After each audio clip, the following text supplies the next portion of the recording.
Hi guys, this is a list in Python.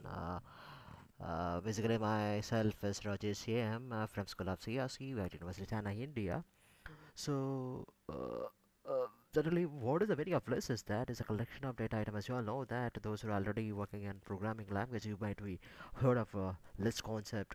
Those who are working in under the data structure, I think you people are aware of what is mean the list. It's like a collection of all the items can be clubbed together and put up as a one list concept. So basically, in Python language is concerned, as far as Python language, we can have a heterogeneous group of collections. This is one of the specialty in Python. But whereas in normal you can say like C, C++, or Java is concerned, we use only that homogeneous type. Suppose we have a integer type of a list is concerned, you can have only the integer list, or if you want to have a floating point or character type of list, because you can have only that type of collection. That's specific to that. There's some restriction is that in C, or Java, but in Python it is not that like that. You can add any type of items. That's what one of the good thing is that it need not be of the same type. As usual, all the items can be separated with the square bracket with a comma, and it's a collection of item. You can square bracket is like normal. These are the examples. Like all the fruits can be clubbed as the first example. All the games can be make it as another list type, and you can say like all the normal stationary items can be like this, and the last one is that all the cities in India or whatever. If you want, you can keep it to like any different type of collection like as one of the list. And basically, the introduction part is that all the list contains a multiple values. Logically, it's a group. Groups is a group one, but it is a mutable one. What is the meaning of mutable is that you cannot change. That's the meaning. But there is a breakthrough that I will tell you later.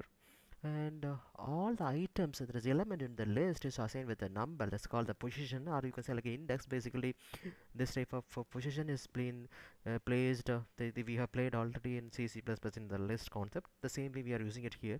And also you can do indexing slicing concept, as well as you can add and multiply. And if you want, you can check for the membership whether it is particular, it is under that group or not. We can check it out. And also you can have certain basic built-in functions like for finding the length of the sequences concerned. You can find it, and if you want, you can make which is the largest among this, and which is the smallest element among this. Those things you can have a built-in functions. So you can have a ready-made function, you can use it.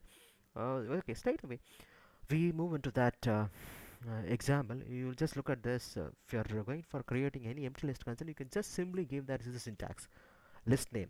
This is not that you can give your own name. It's like user defined names equal to some square bracket, the empty square bracket. It means that you're creating the empty list. We can see the example. With the example, if I say like L1 is a list name, I'm assigning with the empty bracket. It means that is an empty list initially, and my list is another type of list. This is one of the empty list I'm creating, and books is also another list. Suppose if you want to keep us list with some sort of items that is being inserted into the list as concerned, you can have this type of format. So this is a coding format. List name, this is general format. List name equal to item 1 comma item 2, like that. I can add n number of items. For example, you can see here I'm just making a list name as temperature. For that, I'm just keeping a list name as temp with a square bracket equal to square bracket. I'm just adding all the temperatures. I'm just going for observing all the different temperatures. It's concerned, I can keep it under the list. I can make it with the comma. You can see here. I'm just adding the numeric floating point. If you want, you can have a string as well. That's what the next example is. You can see here. I'm just adding that all the student list with their register number, name, their marks together as one list. And you can see here normal as usual, like normal numeric values. And if you want, you can keep that like this. Also, all the string collection as a collection. This is the general syntax of creating the list. I hope you understood this creating the creation of a list. And how we are accessing the values, that is one of the important thing. You can see the example. You can always use the index, or you can say like indices. That's something like the position. You can see here for the example, I can explain this.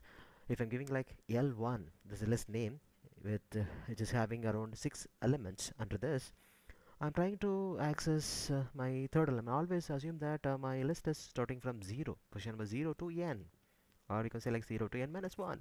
So always if I'm giving like 3 is concerned, it will just go from 0 1 2 3. There's a print that 4. That's what the result is 4. And you can also go for slicing concept. I think you people have aware of slicing concept in the previous topic. It's like you can slice out as a part of that list concept. Like you can take a part of subset from the whole set. You can take some subset of it. If I'm giving like 2 colon 5 is concerned, like it will take from 0 1 2. This is all from uh, 3, that is position number 2 to up to n minus 1. 5 is concerned, it will go for 4. So 2 3 4 2 to 5 3 4 5 will be the output. This is what the actual meaning of a single element. And if you want, you can update it. Suppose we want to replace the value, if you want to modify the value, that is, remember I told you that it is mutable, so you can mute it, you can if you want, you can change it. That's what the meaning. So you can see here I'm just changing the value of position number 2. That means that 0, assume that, always please assume that it's all from 0 1 2. I'm giving like, so 3 will be replaced with triple 1.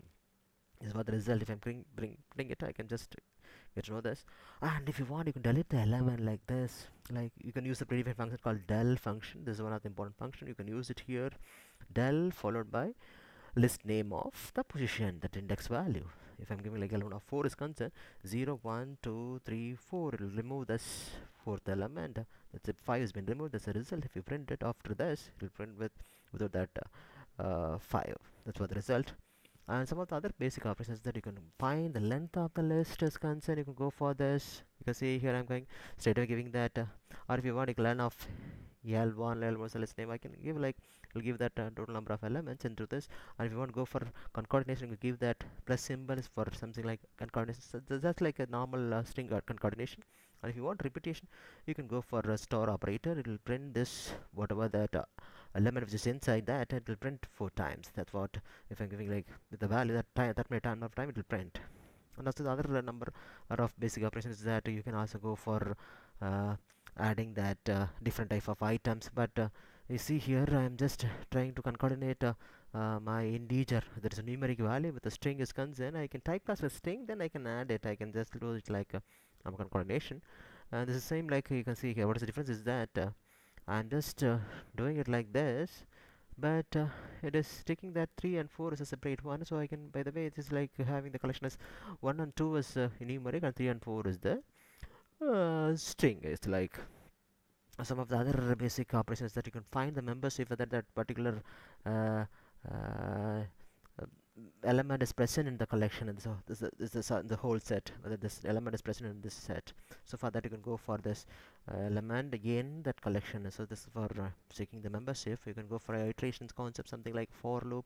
I think you people have aware of for loop, for the counter in that collection, so automatically you can print that. So something like that. So you can also go for comprehension operation like this, say like c star for c in, that means that whether that has been present in this. So I'm just checking it whether spam is present in all this. So it is something like it's a functionality is equivalent for a for loop, but that builds as a result is manually. But we can have a risk combination. It's a simpler to code, but it is faster to run today. Like it's a very much interesting one. So that's what I can tell you that. And also you can go for mapping function.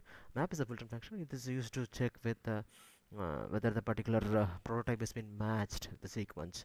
So as I'm giving like -1 -2, it's like negative signatures with a 0 1 2, whether it's been mapped across the sequence. So that's what the meaning is that. And also you can go for now indexing with slicing. We'll see all this in the next sequence. Thank you very much for this. Bye bye.